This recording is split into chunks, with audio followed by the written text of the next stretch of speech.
कि आनंद और जय तेरी हो, आनंद और जय तेरी हो।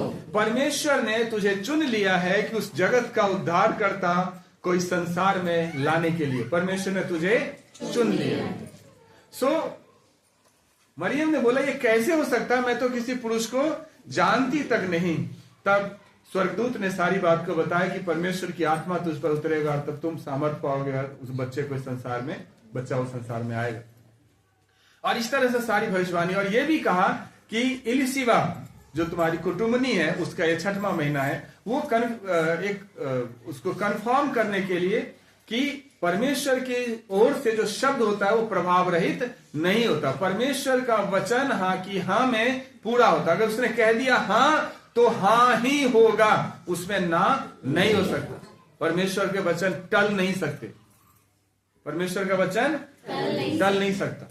तो इस बात को उन्होंने ग्रहण किया और फिर मिलने के लिए इलिशिबा से जब गई, और जैसे ही इलिशिबा से मरियम मिली है कि बच्चा पेट में उछला, और उछलने के बाद इलिशिबा आनंद से भर गई, पवित्र आत्मा से भर गई और कहती है कि तू स्त्रियों में धन्य है और तेरे पेट का फल धन्य है। तू स्त्रियों में क्या है? धन्य है।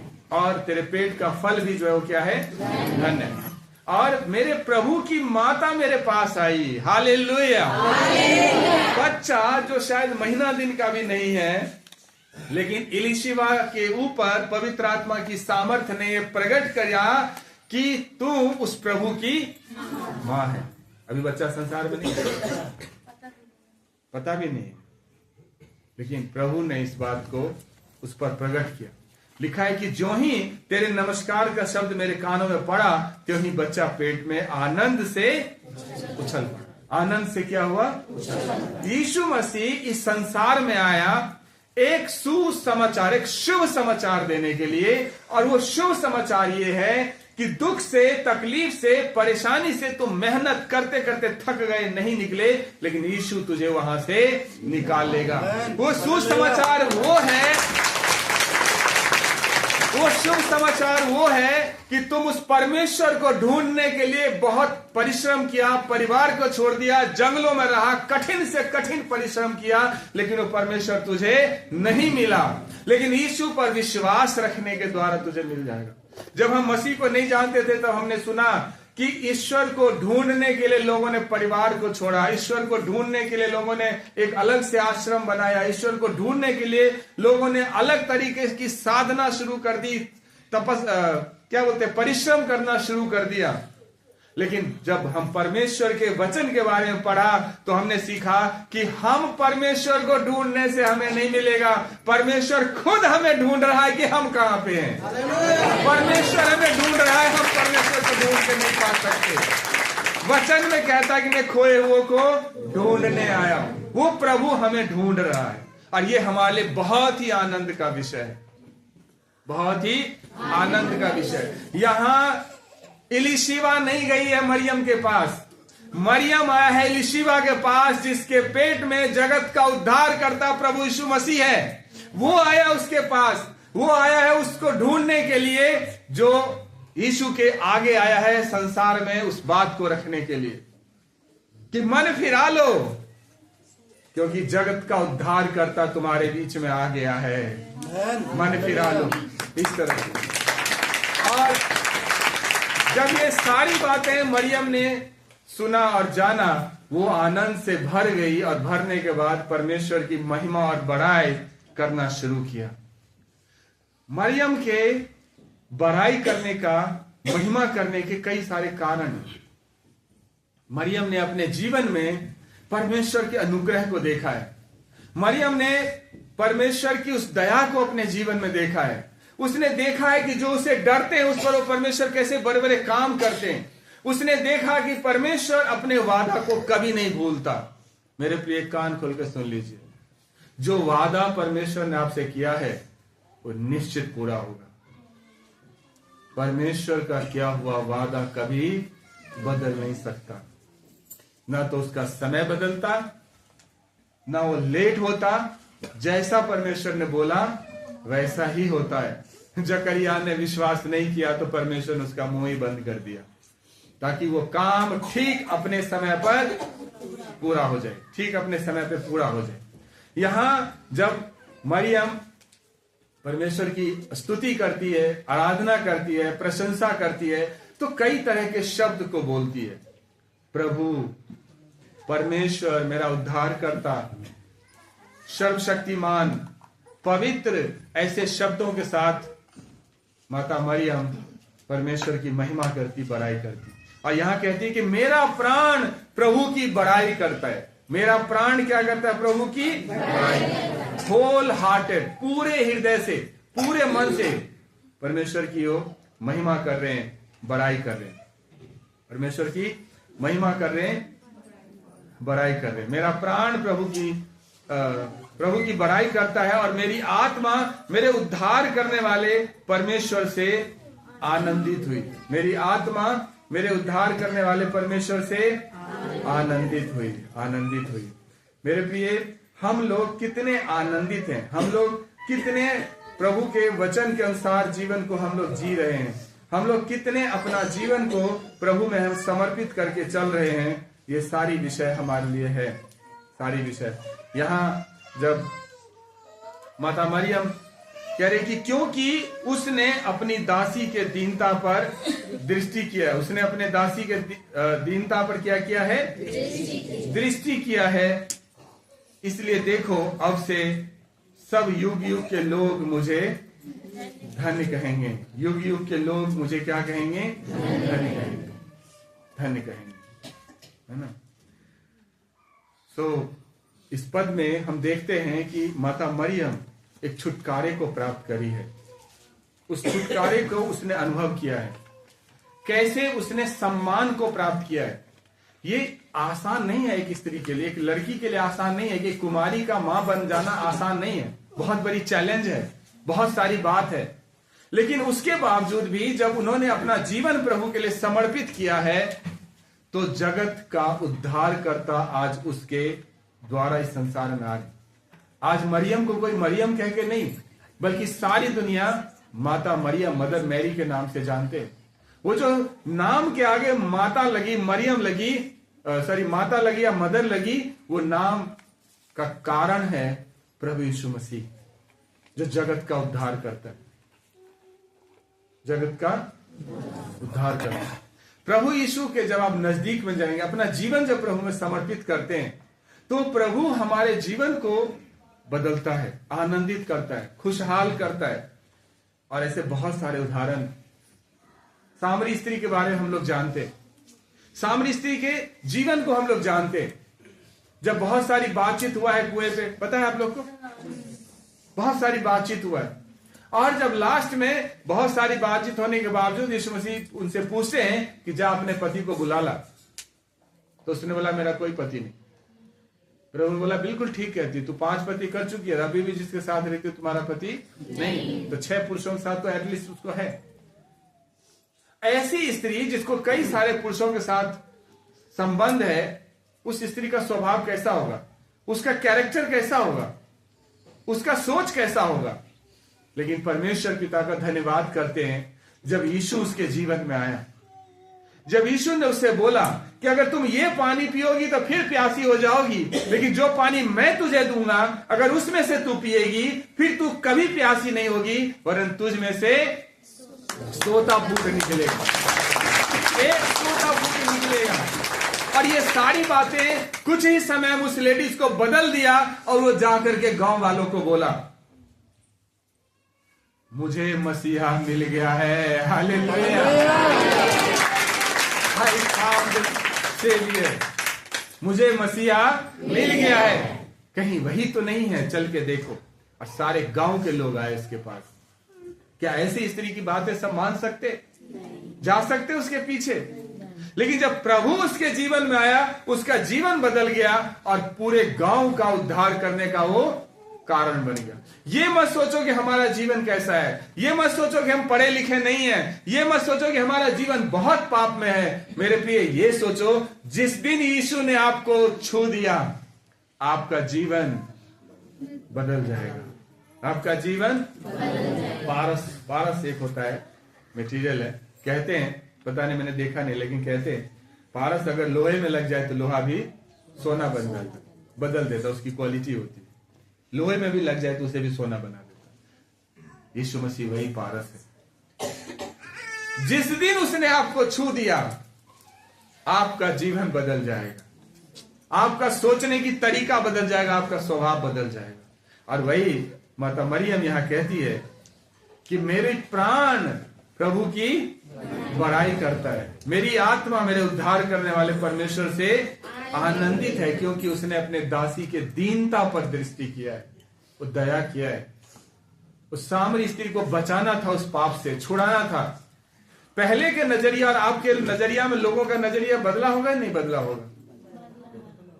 अब उसको एक पास्टर के रूप में देखा जा रहा होगा, एक मां के रूप में देखा जा रहा है, एक बहन के रूप में देखा जा रहा है, उसके एक पवित्र जीवन को देखा जा रहा है। लेकिन पहले का जीवन पाप में था, डूबा हुआ था। जैसे यीशु उसके जीवन में, उसका जीवन बदल गया, उसका जीवन बदल गया।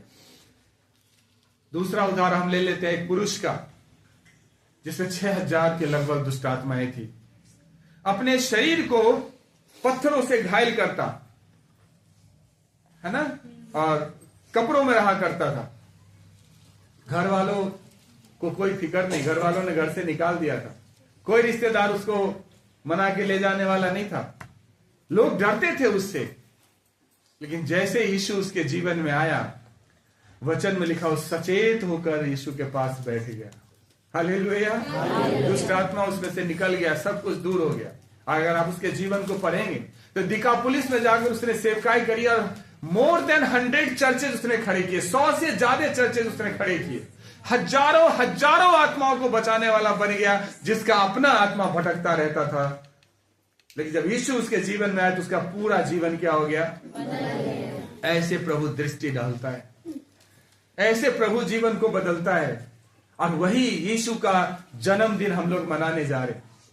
सवाल यह है कि हमारे लिए एज ए कस्टम है, एज ए ट्रेडिशन है, या हम सचमुच में अपने हृदय को बदलने के लिए जा रहे हैं। सचमुच हम चाह रहे हैं कि 2025 हमारे लिए 2024 से बेहतर हो। क्या हम सचमुच सोच रहे हैं कि हमारा जीवन मसीह के और नजदीकी में चलता हुआ चला जाए, या वही पुराने मनुष्यत्व, वही उसकी बुराई, उसकी चुगली, उसका पैर खींचना, उसका ये करना, उसी में जीवन को व्यतीत करना? मेरे लिए जरूरी है कि अगर पिछले साल से ये साल बेहतर नहीं और इस साल से अगले साल बेहतर नहीं, तो मसीह जीवन में जीने का फायदा नहीं। यीशु आया इसलिए कि हम बदल जाएं। यीशु आया इसलिए कि हमारा जीवन आनंदित हो जाए। यीशु आया इसलिए कि हम पूरे प्राण से कहें कि हे प्रभु, तेरे कारण हम आनंदित हैं, तेरे कारण हम क्या हैं? आनंदित हैं। वो यीशु हमारे जीवन को बदलता है, हमारे चाल चलन को बदलता है। कईयों के जिंदगी को बदला। लकवे का रोगी, 4 लोग उसको उठा के लाए प्रभु के पास, लेकिन जब प्रभु ने बोला अपनी खाट उठा और घर चला जा, क्या वो आनंदित नहीं हुआ? क्या वो खुश नहीं हुआ? कब? जब यीशु उसके जीवन में आया। जब तक यीशु उसके जीवन में नहीं था, 4 लोग उसको उठा के लेके चल रहे थे। लेकिन जैसे यीशु उसमें आया, जिस खाट पर वो लेट के आया, उस खाट को अपने ऊपर लिटा के लेके चला गया। हालेलुया। ऐसे यीशु जीवन को परिवर्तित करता है। अगर आपका जीवन अभी तक परिवर्तित नहीं हुआ है, इसका मतलब आपके जीवन में यीशु नहीं है। डायरेक्ट बोलूं तो, अगर आपके जीवन में परिवर्तन नहीं है तो यीशु नहीं है। क्योंकि हो नहीं सकता कि यीशु आप में हो और आप बदल नहीं सकते। हो नहीं सकता कि यीशु आप में काम करे और आपका जीवन नहीं बदला। हो नहीं सकता। इसलिए अगर नहीं बदल रहा है जीवन, नहीं सुधर रहा है जीवन, तो पहला काम जो आपके लिए है वो ये है कि घर जाएं, प्रार्थना करें, उपवास करें, घुटने पर आए और बोलें कि प्रभु, मुझे आपकी आवश्यकता है, मेरे जीवन में आइए, मुझे आपकी आवश्यकता है। मैं अपने पुराने जीवन से पश्चाताप करने को तैयार हूं, पुराने आदतों से पश्चाताप करने को तैयार हूं, पुराने चाल चलन से पश्चाताप करने को तैयार हूं। मुझे सिर्फ और सिर्फ आप चाहिए, सिर्फ और सिर्फ आप चाहिए। प्रभु यीशु को अपने जीवन में लेके आओ, जीवन बदलेगा। जीवन क्या होगा? बदलेगा। उसने सबके जीवन को आनंदित किया, सबके जीवन को आशीषित किया। यहाँ वचन में लिखा है कि क्योंकि उस सर्वशक्तिमान ने मेरे लिए बड़े बड़े काम किए हैं, उसका नाम पवित्र है और उसकी दया उन पर जो उससे डरते हैं पीढ़ी से पीढ़ी तक बनी रहती है। माता मरियम कहती है कि उस सर्वशक्तिमान ने मेरे लिए बड़े बड़े काम किया है। चर्च, क्या वो परमेश्वर, क्या वो प्रभु यीशु मसीह आपके लिए बड़े बड़े काम किया है? हाँ या ना? किया है ना? तो दिल से उसको धन्यवाद कहिए। यीशु के कारण आनंदित रहिए, मगन रहिए और उसमें बढ़ते जाइए। क्या आपका जीवन आनंदित है उसमें? क्या उसने आपके जीवन में बड़े बड़े काम किए हैं? तो जरूरत है कि अपना जीवन उसमें समर्पित होकर के लेकर के चले। ये माता मरियम की पर्सनल व्यक्तिगत अनुभव है, व्यक्तिगत एक्सपीरियंस। उन्होंने देखा कि कैसे परमेश्वर ने उसके जीवन को बदला। दूसरी बात है, माता मरियम ने देखा कि परमेश्वर का न्याय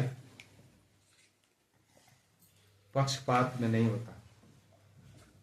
God's judgement is not partial.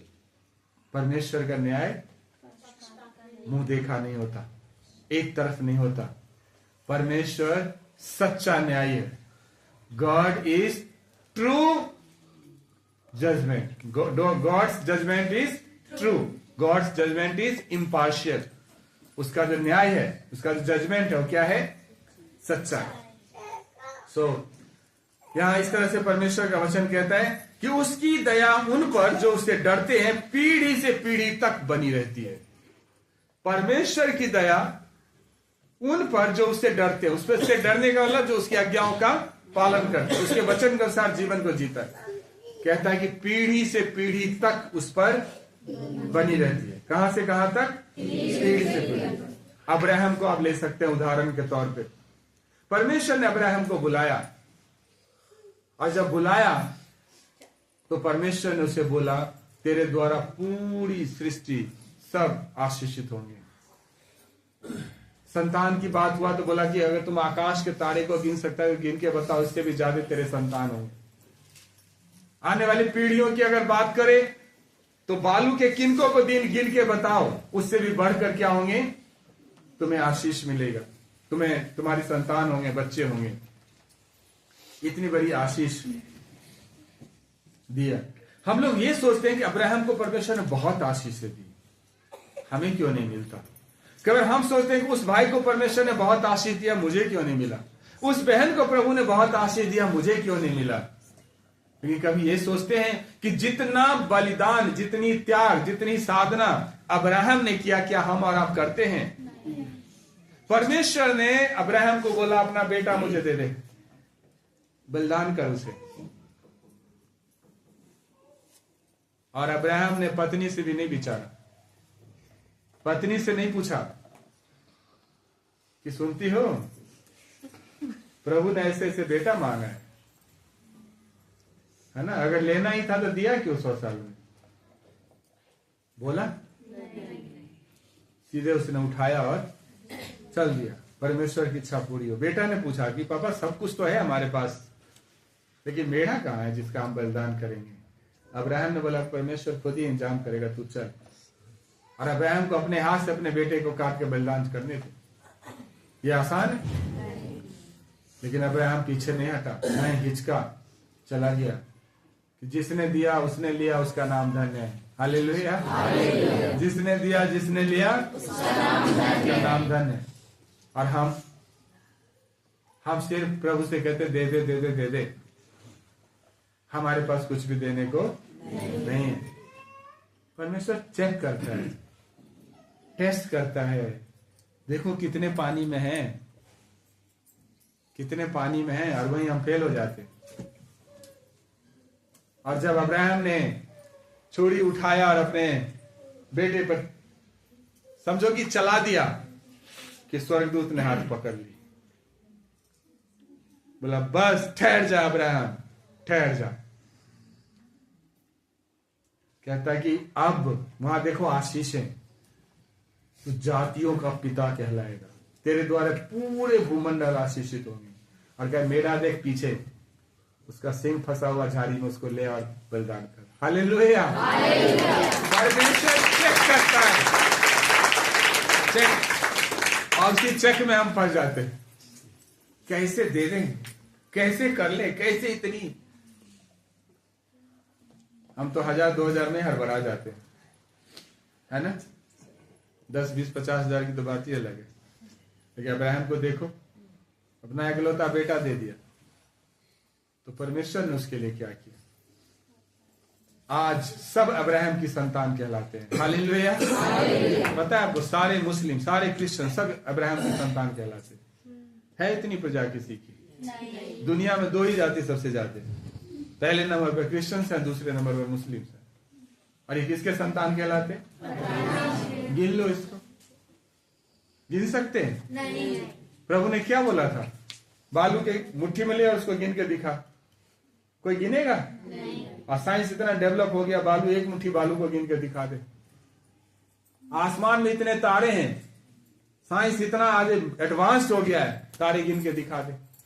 गिनते गिनते टिम टिम होने लगे, एक अंदर एक बाहर, एक दिखता है गायब। नहीं गिन पाएंगे ना।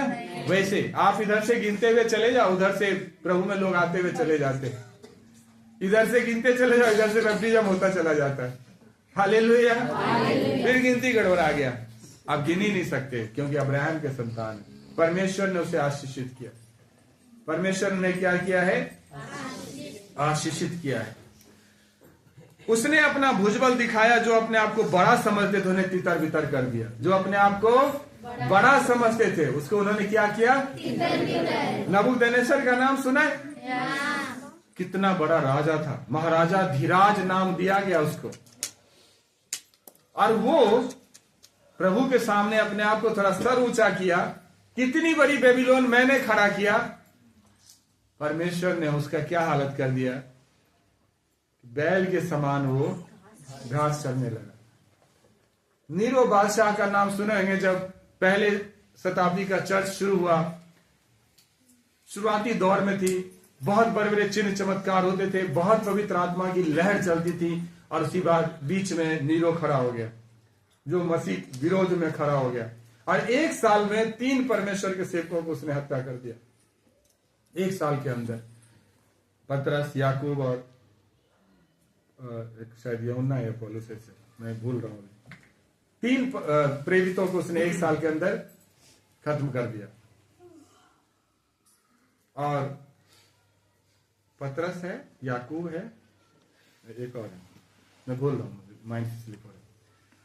लेकिन परमेश्वर पिता का धन्यवाद हो कि 4 साल के अंदर 64 में शुरू कर 68 में उसने फांसी लगा लिया खुद को। बहुत अपने आप को श्रेष्ठ समझते थे, लेकिन मौत देखो कैसा हो गया। तो जो अपने आप को बहुत बड़ा समझते हैं उसको परमेश्वर ने क्या कर दिया? तितर बितर। उसने बलवानों को उसके सिंहासनों से गिरा दिया और दीनों को ऊंचा किया। बलवानों को क्या करा? सिंहासन से गिरा दिया और दीनों को ऊंचा किया।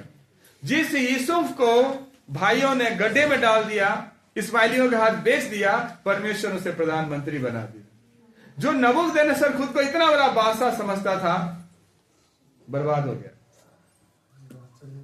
यह है परमेश्वर की सामर्थ्य, यह है परमेश्वर की सामर्थ्य। वचन कहता उसने भूखे को अच्छी वस्तुओं से तृप्त किया और धनवानों को छूछे हाथ निकाल दिया। एक बहुत ही पॉपुलर स्टोरी है लाजर और धनी मनुष्य का, हम सब जानते हैं। धनी मनुष्य, वचन में लिखा है, मखमल के वस्त्र पहनता था, है ना, ऐश मौज की जीवन को जीता था, अच्छे खासे खाना पीना था उसका, अच्छे खासे नौकर चाकर थे। और लाजर जिसका शरीर घाव से भरा हुआ था, उसके ड्योढ़ी पर छोड़ दिया जाता था, जूठन खाता था। वचन में लिखा है कि कुत्ते भी आकर के उसके घाव को चाट जाते थे। एक जो कंगाल से भी कंगाल हुआ पड़ा है और एक जो धनवान से भी धनवान हुआ पड़ा है। बहुत अच्छा एग्जाम्पल देके समझाया गया, लेकिन दोनों मरा। और उसके बाद लिखा है कि वो कंगाल अब्राहम की गोद में पहुंचाया गया और वो धनवान नरक में तड़पने लगा। ये है परमेश्वर का न्याय। परमेश्वर न्याय करता है। परमेश्वर क्या करता है? न्याय करता है। अगर हम परमेश्वर पर भरोसा रखेंगे, परमेश्वर के वचन के अनुसार जीवन को जिएंगे, तो संसार में बेशक हो सकता है आपके दुश्मन बिना मतलब के बढ़ जाए, आपको सताने वाले बिना मतलब के बढ़ जाए, आपके पैर खींचने वाले बिना मतलब के बढ़ जाए, हो सकता है। दाऊद के जीवन को देख लीजिए, आपके सारे सवाल का जवाब आपको मिल जाएगा। लेकिन जब परमेश्वर की आशीष, परमेश्वर की सुरक्षा दाऊद पर है, तो दुनिया का कोई ताकत उसे हिला नहीं सकता। जब परमेश्वर आपके साथ काम कर रहा है, जब परमेश्वर की सुरक्षा आपके साथ है, तो आपको कोई परमेश्वर से वंचित नहीं कर सकता। लास्ट बात जो है वो है, माता मरियम परमेश्वर की इसलिए महिमा गा रही है, बड़ाई कर रही है, क्योंकि उसने देखा है कि परमेश्वर अपने वादे में सच्चा है। परमेश्वर अपने वादे में क्या है? वो हमेशा अपने वादा को पूरा करता है। हमेशा, कभी भी अपने वादा को भूलता नहीं, डिले नहीं करता, बिल्कुल समय पर वो पूरा करता है। वचन कहता है कि उसने अपने सेवक इजराइल को संभाल लिया कि अपनी उस दया को स्मरण करे जो अब्राहम और उसके वंश पर सदा रहेगी। जो अब्राहम और उसके वंश पर परमेश्वर ने अब्राहम को आशीष दिया कि मैं तेरे वंश को बढ़ाऊंगा, है ना, उसको बहुत बढ़ाऊंगा, गिनती कोई नहीं कर पाएगा, इतना बढ़ाऊंगा, पूरी भूमंडल उसके द्वारा आशीष को प्राप्त करेंगे। वचन में लिखा कि जो उसको आशीष देगा मैं उसको आशीष दूंगा, जो उसको कोसेगा मैं उसको श्राप दूंगा। ये सारी आशीषें। लेकिन वही अब्राहम के वंशज परमेश्वर को त्याग दिया, परमेश्वर को छोड़ दिया और दूसरा रास्ता पकड़ लिया। परमेश्वर ने मिस्र देश की गुलामी में दिया है, रहो वहां पे, ऐश करो। और वहां जब दुख हुआ, तकलीफ हुआ, कष्ट में जीवन गया, तो कराहना शुरू किया। तब याद आया परमेश्वर की। तब किसका याद आया? और परमेश्वर के सामने रोना, गिड़गिड़ाना शुरू किया। हमारा जीवन कैसा था? हम लोग जब अपने परमेश्वर से भटक गए थे, अपने पिता से दूर हो गए थे, हम सब ने अपना अपना मार्ग ले लिया था। हम सब ने उस सच्चे जीवित सनातन परमेश्वर को छोड़कर अपनी मर्जी से जिसको मर्जी हुआ उसी को अपना ईश्वर बना लिया, जिसको मर्जी हुआ उसी को अपना प्रभु बना लिया और अपना रास्ता ले लिया। रिजल्ट दुख, तकलीफ, परेशानी। कोई बीमारी में मर रहा है, कोई दुष्टात्मा में मर रहा है, कोई कर्ज में फंसा पड़ा है, कोई परिवार के उलझन में फंसा पड़ा है, सब उलझ गए। लेकिन जब हमने कराहना शुरू किया, रोना शुरू किया, मरने की कोशिश करना शुरू किया, तो परमेश्वर ने हम पर दया करी, अनुग्रह करी। वचन में लिखा है कि मूसा को परमेश्वर ने बोला कि मैंने अपने लोगों की कराहना को सुना है। हालेलुया, मैंने अपने लोगों की कराहना को सुना है। मेरे प्रिय, आज जो हम सब यहाँ बैठे हुए हैं, अपनी मर्जी से नहीं बैठे हुए, और ना ही अपनी मर्जी से आप आए प्रभु के पास। हमारा दुख, हमारा तकलीफ, हमारा वो दर्द जो हमारे पिता से सहा नहीं गया, उसने रास्ता खोला और अपने इकलौते पुत्र के हवाले हम सबको किया। और आज हम आनंदित हैं, खुशी हैं। आज हम उस दुष्टात्मा से छुड़ाए हुए हैं, आज हम सब तरह के उस शैतान के चंगुल से छुड़ाए हुए हैं। और आज हम यहाँ इकट्ठे हुए उस परमेश्वर की महिमा करें, उसकी बड़ाई करें, उसके नाम को हम धन्य करें, उसके नाम को हम ऊंचा उठाएं। हालेलुया। और वही वादा उसने याद किया और फिर मूसा को भेज करके मिस्र देश से अपने लोगों को छुड़ाया। ना केवल छुड़ाया बल्कि बदला लिया। मुझे एक बात बहुत अच्छा लगता है, परमेश्वर मूसा को कहता है तू जा, फराओ को बोलना मेरी प्रजा को जाने दे, लेकिन मैं फराओ के हृदय को कठोर करूंगा। सवाल यह है, जब आप उसके हृदय को कठोर करोगे तो फिर भेज क्यों रहे हो? भेज क्यों रहे हो? बदला जो लेना है। हमारे लोगों को जो कष्ट दिया है 400 साल, उसका बदला कौन चुकाएगा? जो हमारे लोगों के कमाई को मारा है, उसका बदला कौन चुकाएगा? जो हमारे लोगों पर अत्याचार किया है, उसका बदला कौन चुकाएगा? जो हमारे लोगों को नीचे गिराया, उसका बदला कौन चुकाएगा? इसलिए तू जा, लेकिन मैं उसके हृदय को कठोर करूंगा।